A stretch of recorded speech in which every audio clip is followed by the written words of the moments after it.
about to experience, Jackson Snyder presents. Direct from the Vero Essene Yahad, a Hebrew Nation radio original program.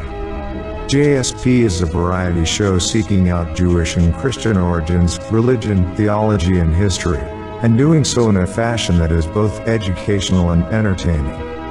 Welcome to Jackson Snyder Presents.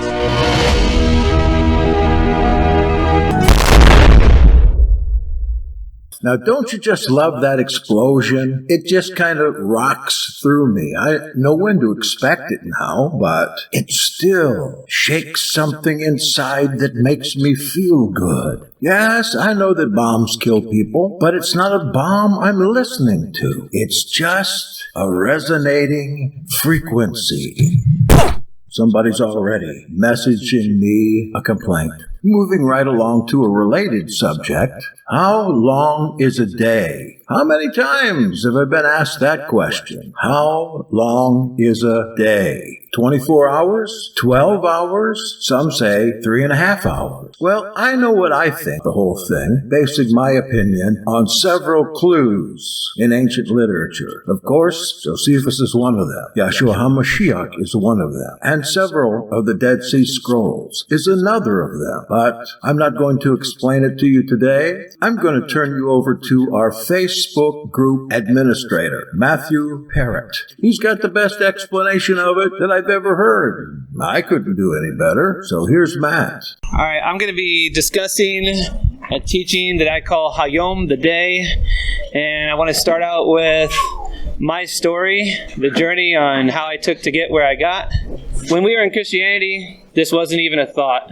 When you start to want to keep the feast, you want to know exactly when you want to keep the feast and how you need to do it. And we were told that the day started at sunset. So my entire family changed our entire life to starting a day at sunset. Every Friday night, we had our Sabbath meal together, and then we spent all day Saturday doing Shabbat. And we lived that way pretty consistently for the better part of a year, maybe a year and a half, until I started asking questions.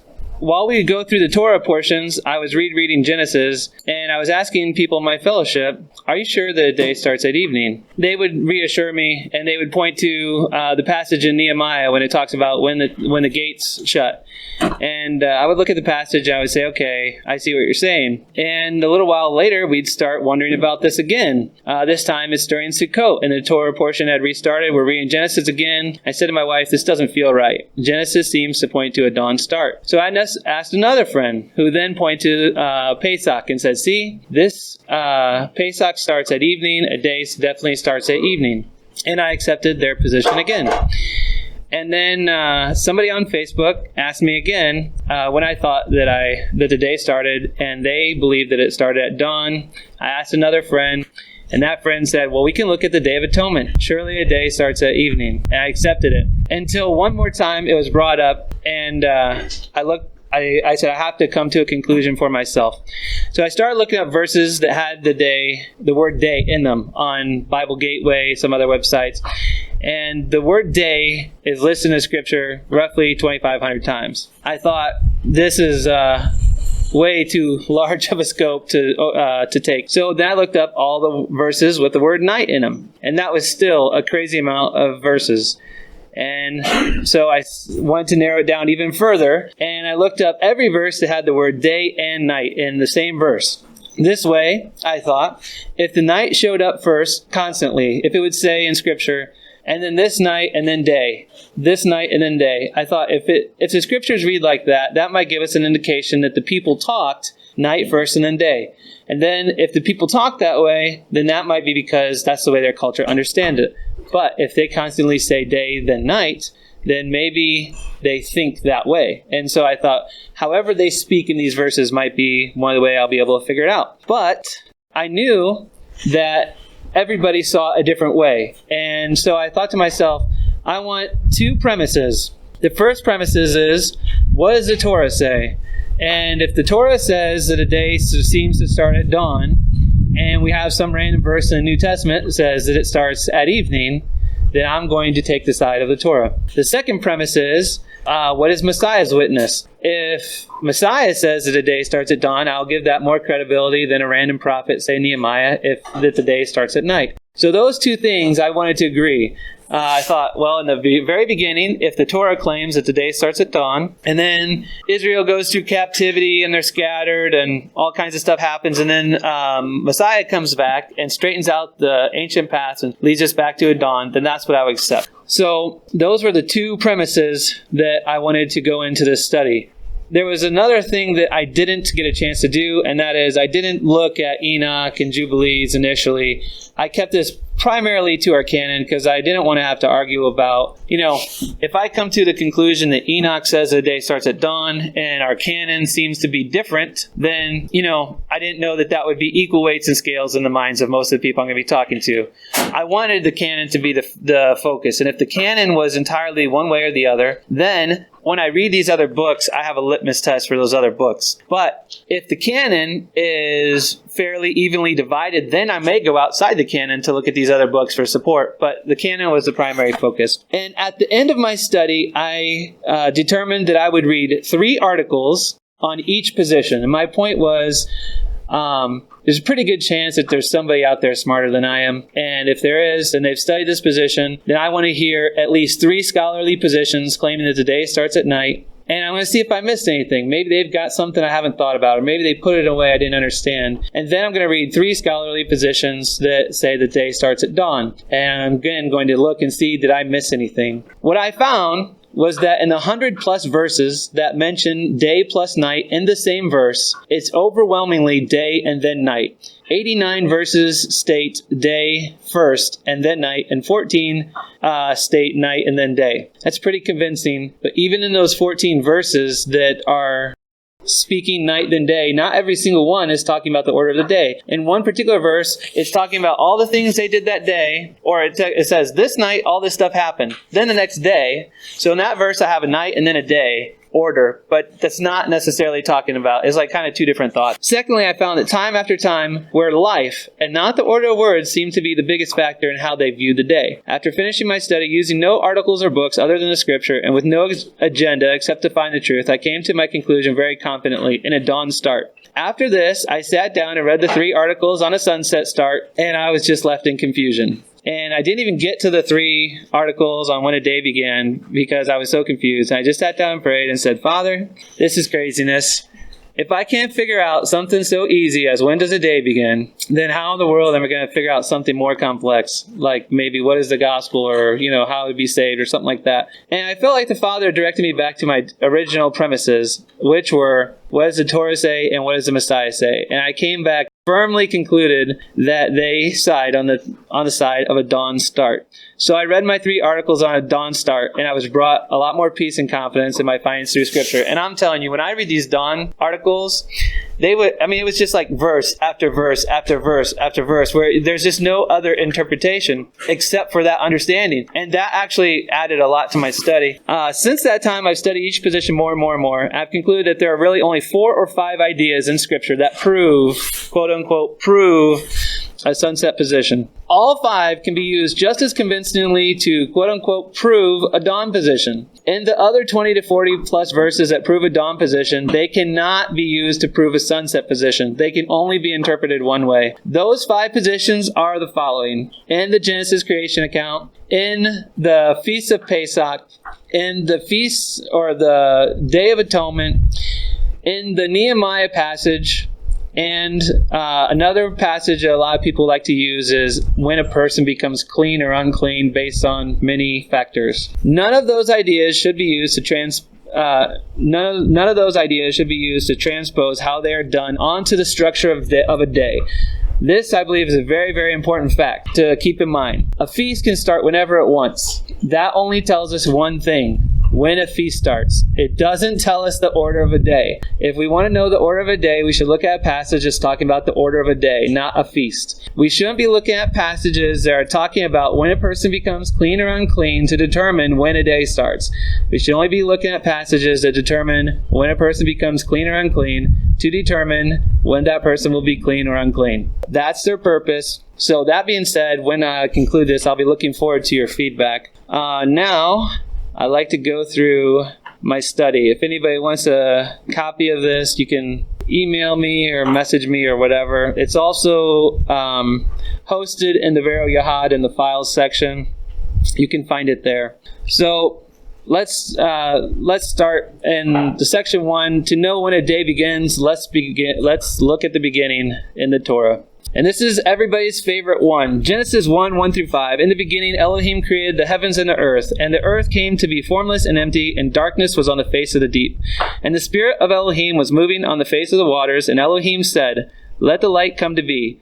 And light came to be. And Elohim saw the light, and it was good. And Elohim separated the light from the darkness, and Elohim called the light day, and the darkness he called night. And there came to be evening, and there came to be morning the first day. We're going to see a couple different principles in this verse that we should remember as we go through this study, because this was going to come up again. One of the things that I would like to point out is that Yahweh did all of his work, and then there came evening, and then there came morning.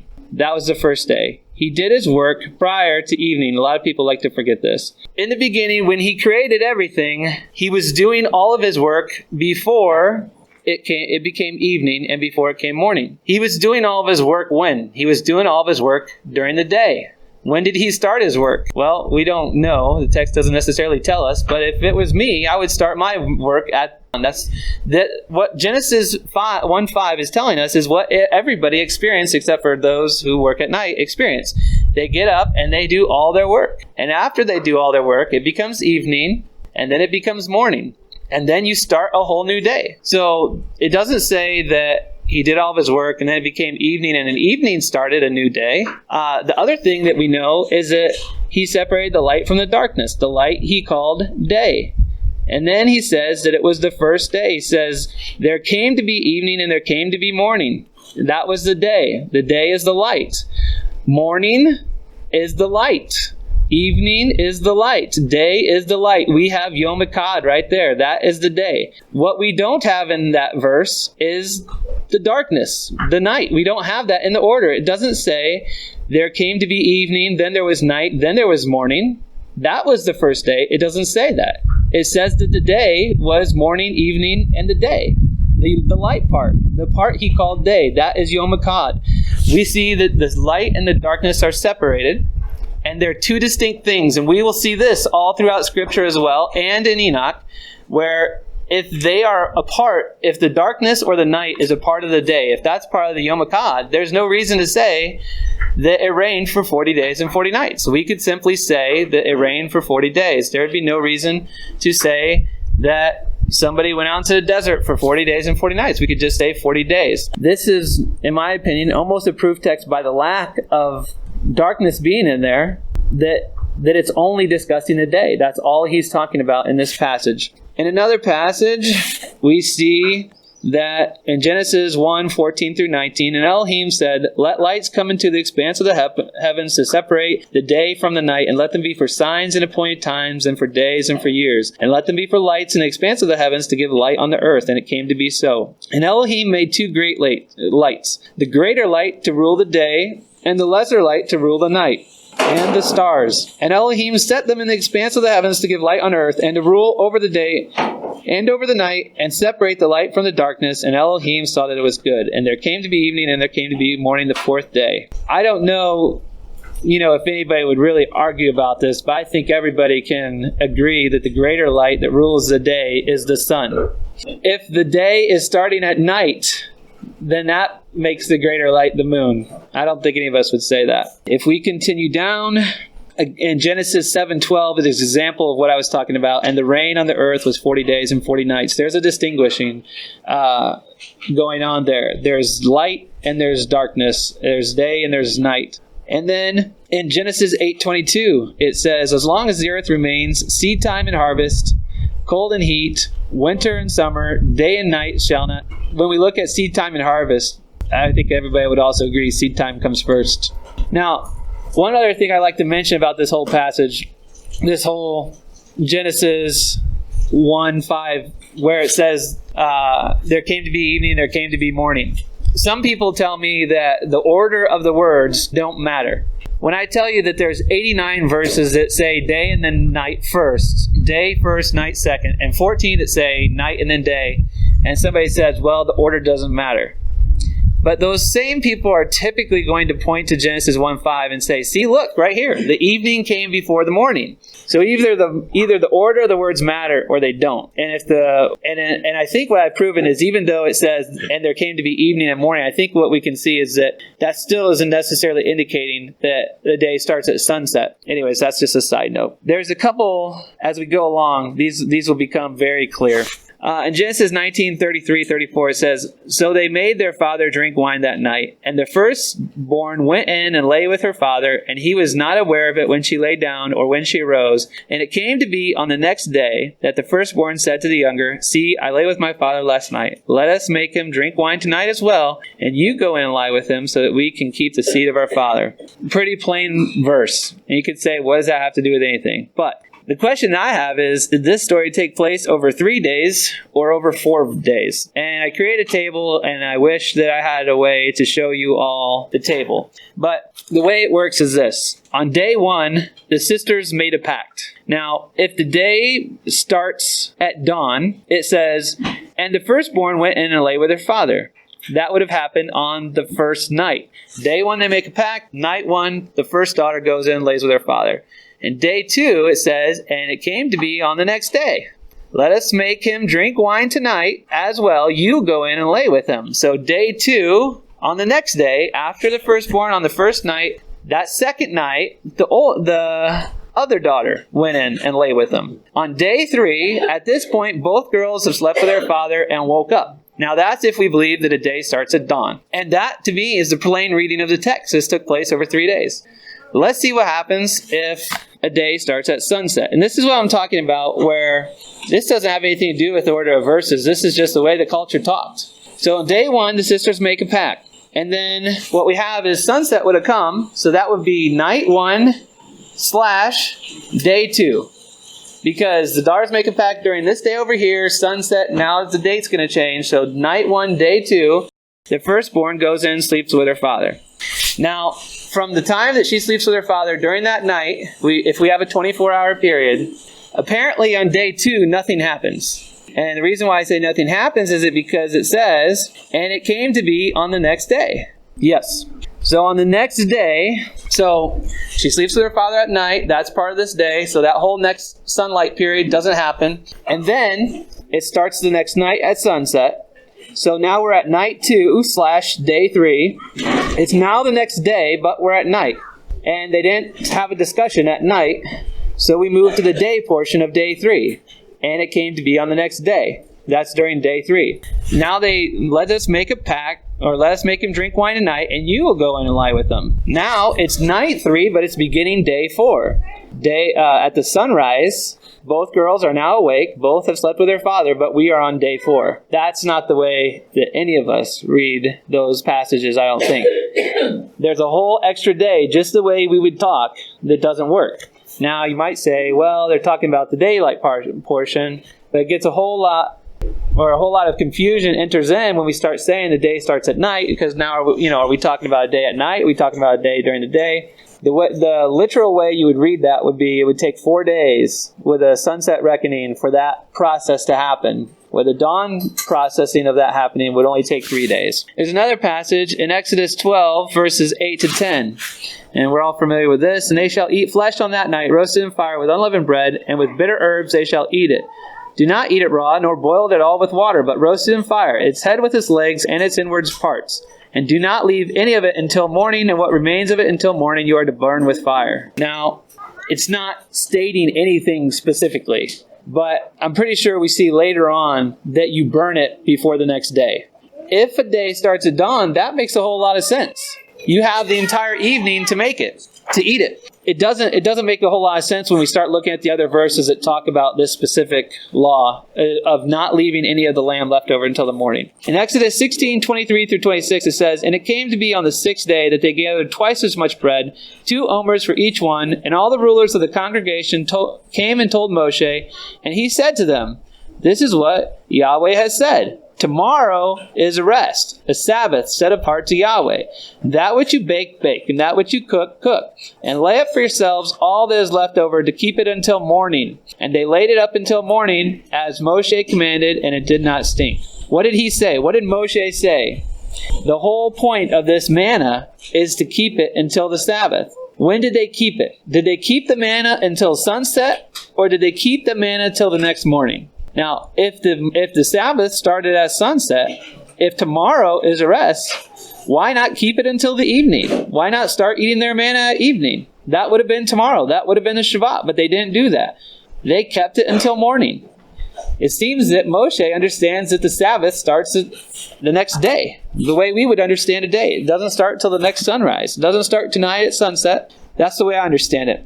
In Exodus 18:13, it says, "And it came to be on the next day that Moshe sat to rightly rule the people, and the people stood before Moshe from morning until evening." He didn't stand with them from evening until morning, or from evening to evening, or anything like that. And it wasn't on the same day.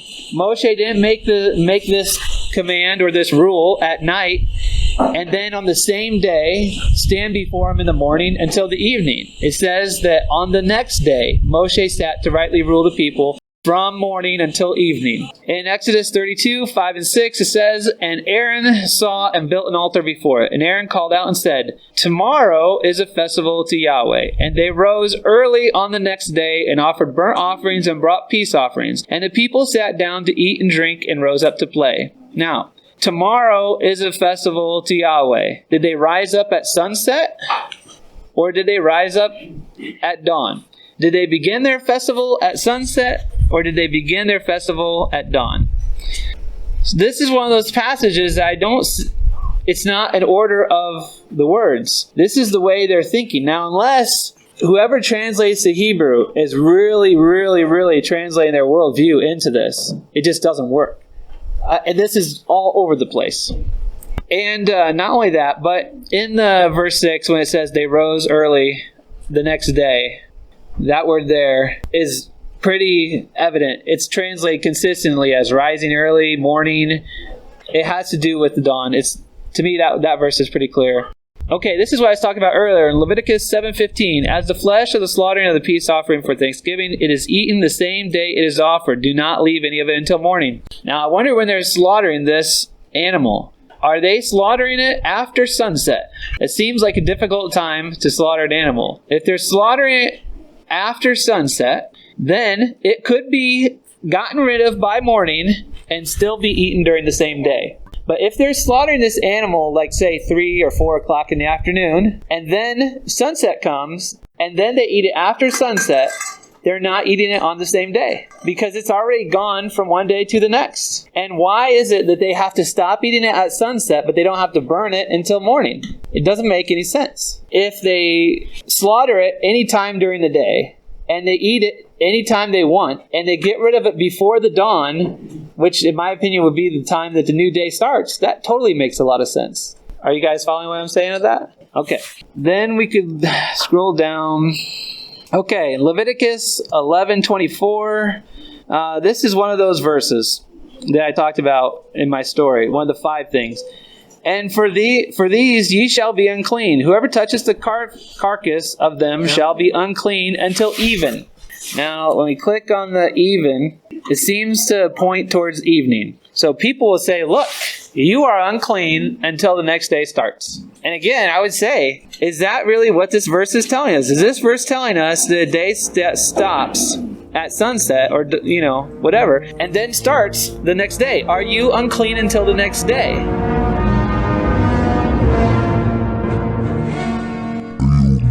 Contact us at Jackson Snyder Presents at this email address, veroyahad@gmail.com.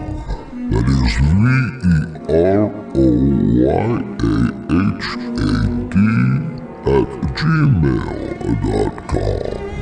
And let me remind you are listening to Jackson Snyder Presents with your host tonight, Bogdan G. Schruumkoff. Thank you for listening. We'll be right back.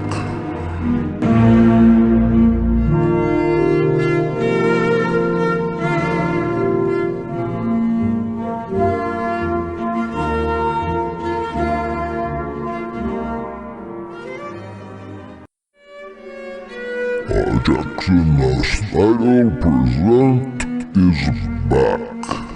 Join us now for more of this interesting discussion.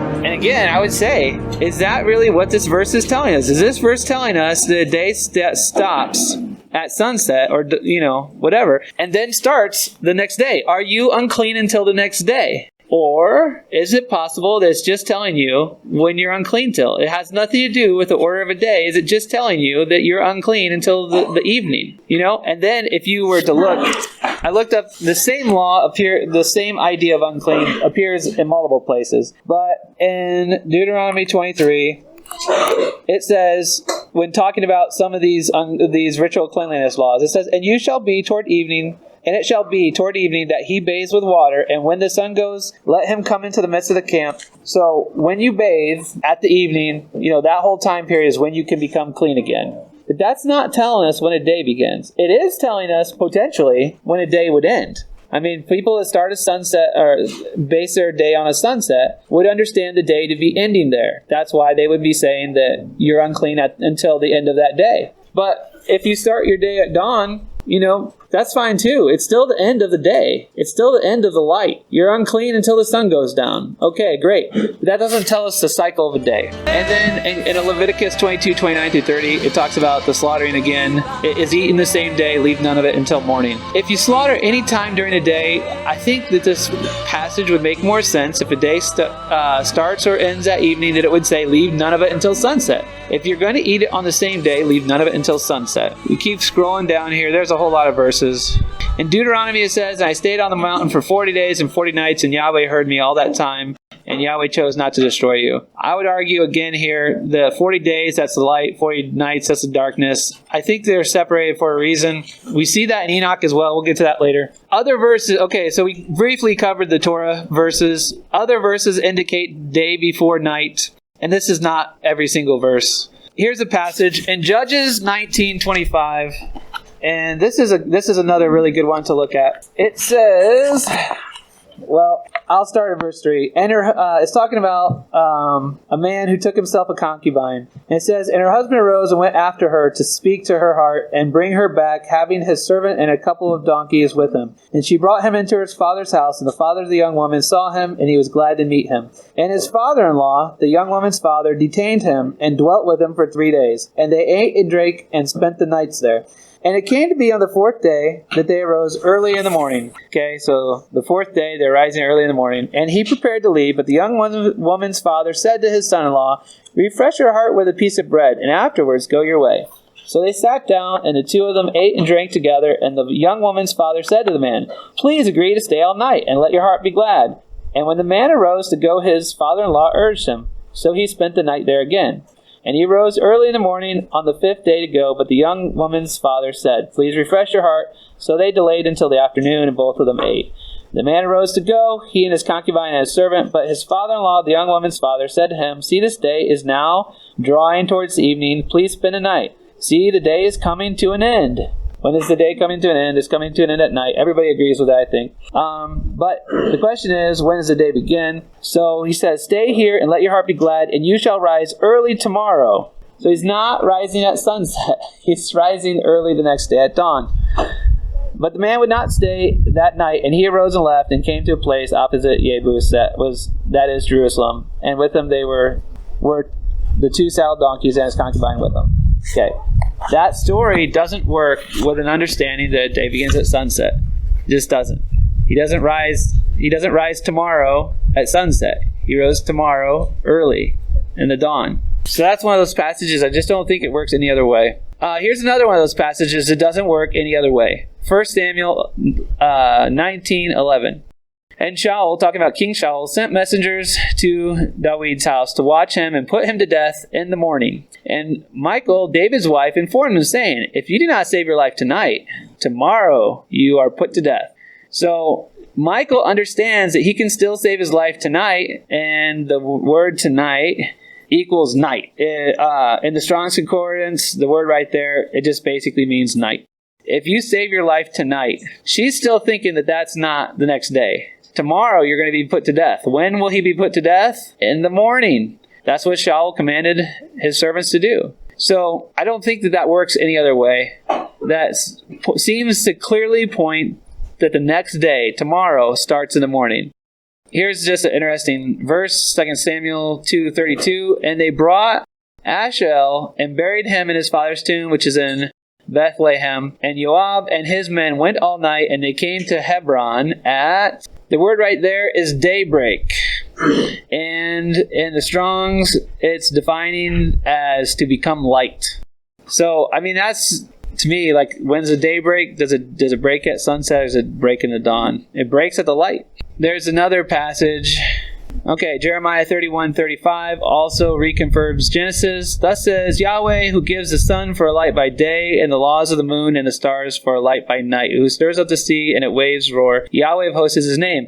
This confirms, in Genesis it doesn't say that the sun is the greater light, but I think we see right here in Jeremiah that it is the greater light, and it rules the day. In Jeremiah 33:20, it says, thus says Yahweh, if you could break my covenant with the day and my covenant with the night, so that there would not be day and night in their season. This is part of a greater concept that I think we're seeing through here, that the day and the night are two distinct things. There's not this whole 24-hour period that we think of now. This is something you'll see. I think we see it in the Psalms, but in Lamentations 3:22-23, it says, the kindness of Yahweh, for we have not been consumed, for his compassions have not ended. They are new every morning. Great is your trustworthiness. So this doesn't tell us necessarily anything, but just drawing from it, why do we get new compassions every morning?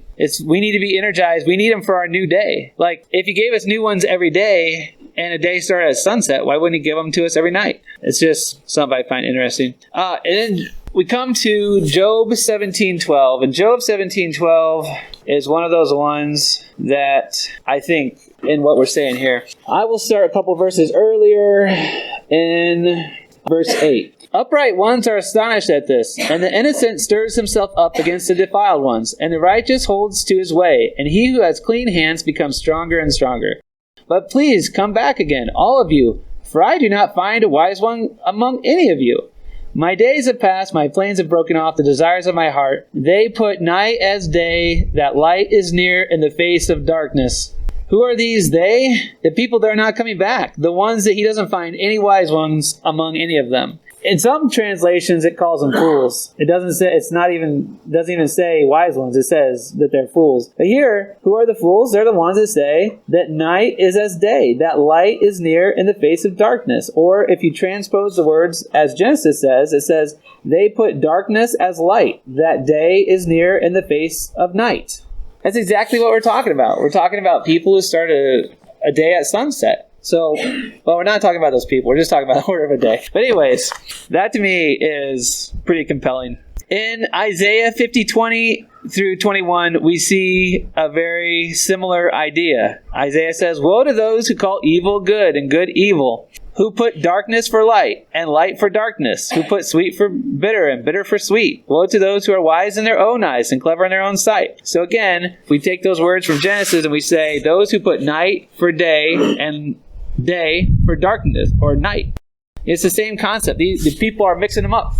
If we move to the Brit Hadashah, it says in Mark 14:30, and Yahshua said to him, truly I say to you that today, this night, so today is going on and sunset does not change the day, before the cock crows twice, you shall deny me 3 times. John 9:4, it says, it's necessary for me to work the works of him who sent me while this day or light, night or darkness is coming when no one is able to work. In Romans 13:12, it says, the night is far advanced, the day has come near, so let us put off the works of darkness and let us put on the armor of light. What period is Paul talking about there? The night is far advanced, so it's been going on for a long time. The day is near. So what happens that day? Dawn. So let's put off the work of darkness and put on the armor of light. Or we could say, let's put off the works of night and put on the armor of day. It's not exactly, but that's what Genesis was saying. There's a couple other verses in here. In Zephaniah 3:5, it says, Yahweh is righteous in her midst. He does no unrighteousness. Morning by morning, he brings his right ruling to light. It has not been lacking, yet the unrighteous one knows no shame. He says from morning to morning there. In Psalms, and you see this tons and tons of times. I think I only listed it once because it's way redundant.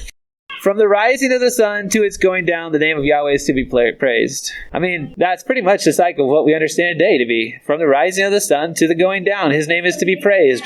When the Father gives us new mercies, when? Every morning, to begin our day. Again, and that's Lamentations 3:22 again. The kindness of Yahweh, we have not been consumed, for his compassions have not ended. They are new every morning. And then in Isaiah again, so that they know from the rising of the sun to the setting, there is none but me, I am Yahweh, and there is none else. In Isaiah 55:19 or 59:19, and they shall fear the name of Yahweh from the west, and his esteem from the rising of the sun, when he comes like a dressing stream, which the Spirit of Yahweh drives on. Malachi 1:11, from the rising of the sun, even to its going down, my name is great among the nations, and in every place incense is presented to my name, and a clean offering, for my name is great among the nations. All day long, from the rising of the sun to the going down. That is a large compilation of all the verses that seem to indicate, in my opinion, a day that starts at dawn. These were not theologies that you heard. They were only verses. Now, I said there were 89 of those. I didn't list every single one. I did list in my document all 14 that indicate or that say the word night prior to the word day. One of those is Deuteronomy 21:22. His body shall not remain all night upon the tree, but thou shalt in any wise bury him that day. So really, that's not talking about the order of day either. It's just saying, hey, the way this sentence is structured, don't wait until the nighttime to bury him. Bury him while it's still light outside. That the land may not be defiled, which Yahweh thy Elohim has given as an inheritance. Also, 1 Kings 8:29, for your eyes be open toward his house night and day, toward the place of which you said, my name is here, to listen to the prayer which your servant makes towards this place. So there's an instance where he says night first and then day. We see it in Esther 4:16. Go gather all the Jews who are present in Shushan and fast for me, and do not eat or drink for 3 days, night or day. I too am a young woman, shall fast in the same way. Then I shall go to the sovereign, which is against the law, and I shall perish. And if I perish, I perish. Now there's 14 or 15 of these verses. I don't know if I need to read every single one, but it is interesting that a lot of these are talking about catastrophes. Like Esther's talking about perishing. In Psalms, it says, you are not afraid of the dread by night or the arrow that flies by day. Talking about kind of fearful stuff almost every time. He says, in Mark 5:5, it says, and continually night and day he was in the mountains and the tombs, crying and cutting himself with stones. Like, they're all traumatic references. Let me see here. Mark 4:27 is one that says, then sleeps by night and rises by day, while the seed sprouts and grows. He himself does not know how. So technically, in this verse, it talks about night first and then the day. But if you read verse 26, the verse prior to this, it says, and the reign of Elohim is as when a man scatters seed on the ground, which he would do that by day, then sleep by night and rises by day while the seed sprouts and grows. So if you want to take a couple verses into context, you would see that it's still doing an action first during the day, then sleeping at night, then another action during the day. So that's not an example of proving that a sunset would be the beginning. Okay, Acts 20:31. Therefore watch and remember that for 3 years, night and day, I did not cease to warn each one with tears. I'm not sure what he's warning him of in that. I don't remember the context for sure. But again, it's like a fearful thing. It's like traumatic. And in 2 Corinthians 11:25, it says, 3 times I was beaten with rods. Once I was stoned. 3 times I was shipwrecked. A night and a day I've been in the deep. Every single time it mentions night first and then day, it's always traumatic experience. And then people will say, well, how do we measure a day? And so I mentioned the Judges verse again. The day is coming to an end. Stay here and be glad. You shall raise early tomorrow. In Luke 23:54, a lot of people like to point out this verse. It says, and it was the preparation day, and the Sabbath was approaching. That word approaching right there in the Greek is something I'm not going to be able to pronounce. And it says, it essentially means to let shine or to dawn. So it was a preparation day, and it was getting ready to dawn into the Sabbath. That's pretty clear. That's the New Testament. That's pretty clear. It doesn't say in the preparation, and it was a preparation day, and the Sabbath was approaching, and the sun was going down. That's not what it says. How many hours are in a day? This is a question a lot of people talk about. It's a little bit off the topic of when does the day start, but it's still relevant to the broader topic of the day, Hayom. How many hours are in a day? If the day begins at sun, well, okay. I like to go through here, and I looked at every hour that it mentions. We have at least 3 hours that are mentioned, or we have the third hour mentioned in Matthew 23. It says, and he went out about the third day and saw others standing in the marketplace. In Mark 15:25, and it says the third hour they crucified him. In Acts 2:15, and these are not drunk as you suppose, seeing it's but the third hour of the day. And he called unto him 2 centurions. In Acts 23:23, it says, make ready 200 soldiers to go to Caesarea. The horsemen 10, and spearmen 200 at the third hour. Oh, that one is different. That one's the third hour of the night. That might be the only reference we see of an hour referring to the night. We see the sixth hour mentioned constantly. Matthew 25, 27:45, Luke 23:44, Matthew 15 or Mark 15:33, John 4:6, John 19:14, Acts 10:19. All mention the sixth hour. John 4:52 says, and they inquired of him on the hour when they began to amend, and they said unto him, yesterday at the seventh hour the fever left him. So the seventh hour is mentioned in Scripture. The ninth hour is mentioned in Matthew 25, Matthew 27:46, Mark 15:34, Acts 3:1, Acts 10:3, Acts 10:30. And the 11th hour is mentioned in Matthew 26. About the 11th hour he went out and found others standing idle, and said unto them, why are you standing here all the day idle? And in 20 verse 9 it says, and they came that were hired about the 11th hour, they received every man a penny. How many hours are in a day? Well, there's 11. We don't ever see any hour mentioned past 12. And I'm not sure that we even see a 12th hour. If a day begins at sundown, why is the 12th hour pretty much at sundown? Why is the 11th hour of a day ending right before sunset? Why are evening oblations at the 9th hour, not at the 12th or at the 1st? Last time I checked, the 9th hour is still daytime, which falls around 6 p.m. I fail to see the logic in beginning a new day at sundown if the 12th hour is just finished. That doesn't make any sense to me. It would make a ton of sense if we started the count when the day started.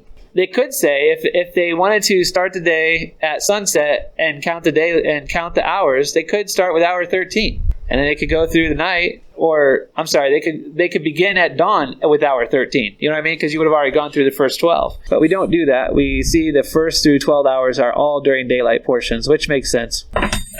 You are experiencing Jackson Snyder Presents The Thinking Believer, a production of the Vero Essene Yahad, a Hebrew Nation radio original program. Jackson Snyder Presents has been running 6 nights every week for 6 years on Hebrew Nation Radio at HebrewNationOnline.com. Check the listings there for days and times. The Vero Essene Yahad organization exists for the purpose of training and ordaining new teachers and preachers of the Messianic sacred name faith to fulfill internet evangelism opportunities through videos, podcasts, and new translations of ancient lost books. New Earth Restoration, a division of the Vero Yahad, provides weekly faith-based internet events for the general public, including a weekly Shabbat service at 11 a.m. Eastern Time.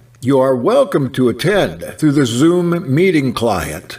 At the time of the service, zoom to www.theyahad.com. That's THEYAHAD.com.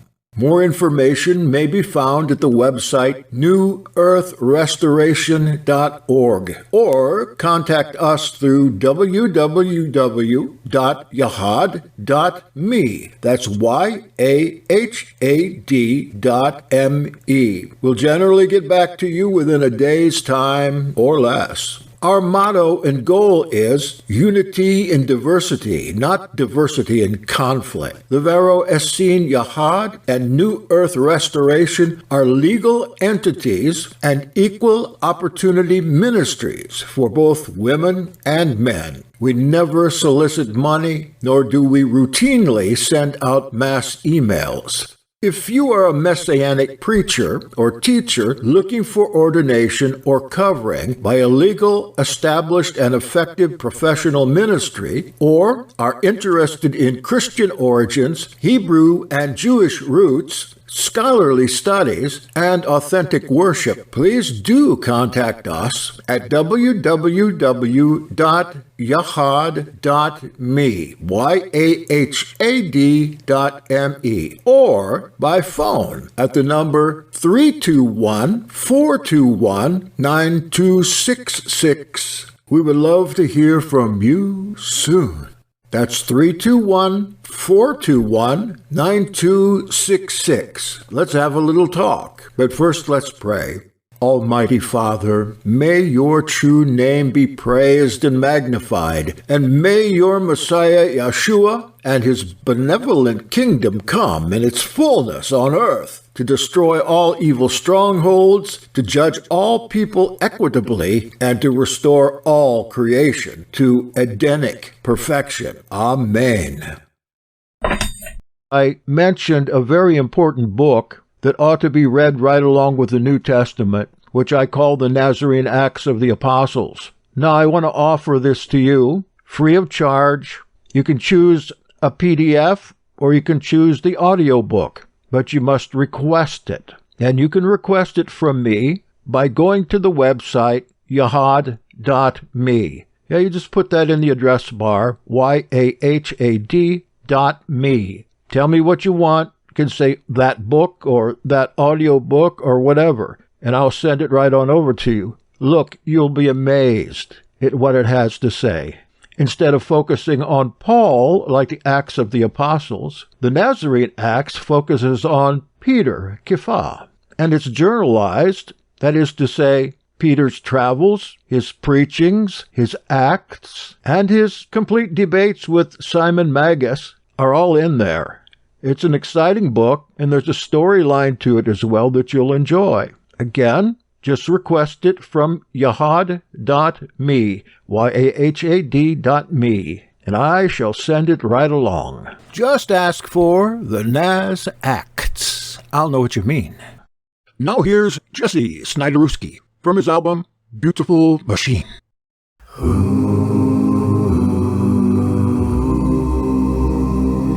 If you want money in your pocket, and a top hat on your head, a hot meal on your table, and a blanket on your bed, today's gray skies, tomorrow's tears, we'll have to wait till yesterday is here. Well, I'm going to New York City, and I'm leaving on a train. And if you want to stay behind, wait till I come back again. Today's gray skies, tomorrow's tears, we'll have to wait till yesterday is here. And if you wanna go where rainbows end, we'll have to say goodbye. For our dreams come true just up ahead, and it's how your memories lie. Now the road lays out before me, and the moon is shining bright, and I want you to remember as I disappear tonight. Today's gray skies, tomorrow's tears, we'll have to wait till yesterday is here. And if you wanna go where rainbows end, we'll have to say goodbye.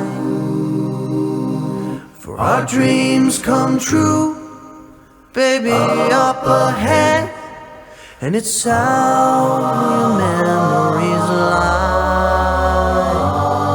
Now the road lays out before me, and the moon is shining bright, and I want you to remember as I disappear tonight.